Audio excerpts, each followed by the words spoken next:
Everyone, आज के फिर से एक नए वीडियो के साथ। और ये वीडियो जो है वो तुम्हारे लिए बहुत ज्यादा इंपॉर्टेंट होने वाला है, क्योंकि इस वीडियो में मैं तुम्हें बताने वाली हूँ कि तुम्हारे सीबीएसई बोर्ड एग्जाम में साइंस का क्वेश्चन पेपर कैसा होगा, पैटर्न कैसा है। क्योंकि तुमको मालूम है कि इस साल सीबीएसई ने अपने क्वेश्चन पेपर का पैटर्न बिल्कुल चेंज कर दिया है। तो चलो देखते हैं कि क्वेश्चन पेपर का पैटर्न इस ईयर किस तरीके से होगा। तो सबसे पहले यहाँ पे जो ध्यान रखना है वो ये है कि तुम्हारे क्वेश्चन पेपर को पूरे 3 सेक्शन में डिवाइड करके रखा है, section A, section B, section C. मतलब तुम्हारे क्वेश्चन पेपर में पूरे 3 सेक्शन होंगे।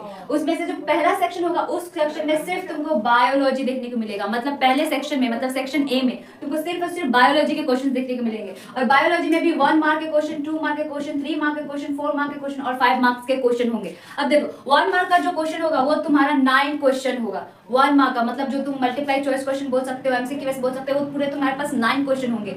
2 मार्क्स के जो क्वेश्चन होंगे वो होंगे 3 क्वेश्चंस। 2 मार्क्स का क्वेश्चन सिर्फ 3 क्वेश्चंस होंगे। 3 मार्क्स का क्वेश्चन 2 होगा। 3 मार्क्स का क्वेश्चन जो होगा वो सिर्फ 2 होगा। और इस 3 मार्क्स क्वेश्चन में ही तुम्हें डायग्राम बेस्ड क्वेश्चन पूछा जाएगा। मतलब डायग्राम बेस्ड अगर उसको क्वेश्चन पूछना होगा तो वो 3 मार्क्स में ही पूछेगा।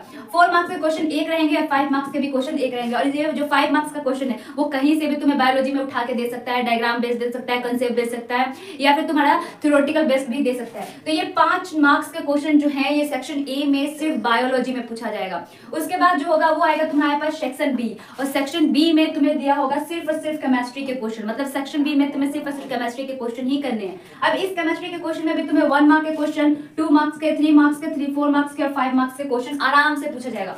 1 मार्क का क्वेश्चन जो होगा वो यहाँ पे तुमसे 8 क्वेश्चन पूछेगा। मतलब तुमसे केमिस्ट्री में 1 मार्क का क्वेश्चन सिर्फ 8 क्वेश्चन पूछे जाएंगे।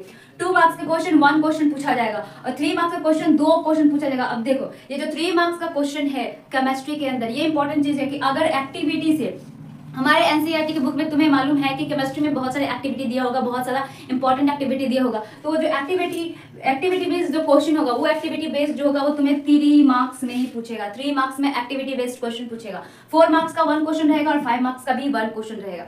उसके बाद आ जाए अगर सेक्शन सी में, तो यहाँ पे देखो लास्ट में तुमको सेक्शन सी दिया होगा और सेक्शन सी में सिर्फ और सिर्फ तुम्हें फिजिक्स का क्वेश्चन देखने को मिलेगा। और फिजिक्स के क्वेश्चन में भी 1 मार्क के क्वेश्चन, 2 मार्क्स के क्वेश्चन, 3 मार्क्स के, 4 मार्क्स के और 5 मार्क्स के पूछे ही जाएंगे। 1 मार्क का क्वेश्चन जो होगा वो यहाँ पे 3 क्वेश्चन पूछा जाएगा। 2 मार्क्स का क्वेश्चन 2 पूछा जाएगा और 3 मार्क्स का 3 और 4 और 5 का 1 क्वेश्चन होगा। मतलब अगर हम देखें तो बायोलॉजी में पूरा तुमको 16 क्वेश्चन पूछ रहा है। मतलब पूरे बायोलॉजी में से 16 क्वेश्चन पूछे जाएंगे।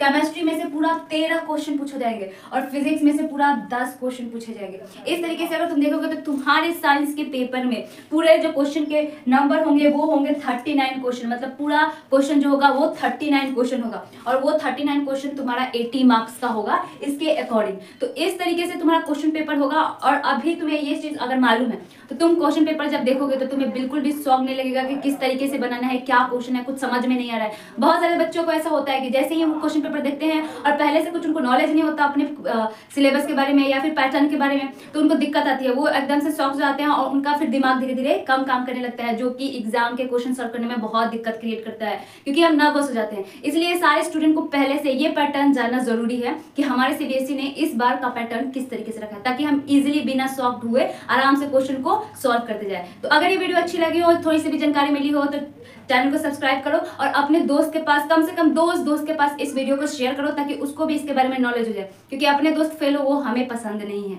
तुम्हें पसंद होंगे, हमें नहीं पसंद। इसलिए अपने दोस्त को भी कम से कम 2 दोस्त को या फिर 2 दुश्मन को भी शेयर कर सकते हो। Thank you all for watching this video.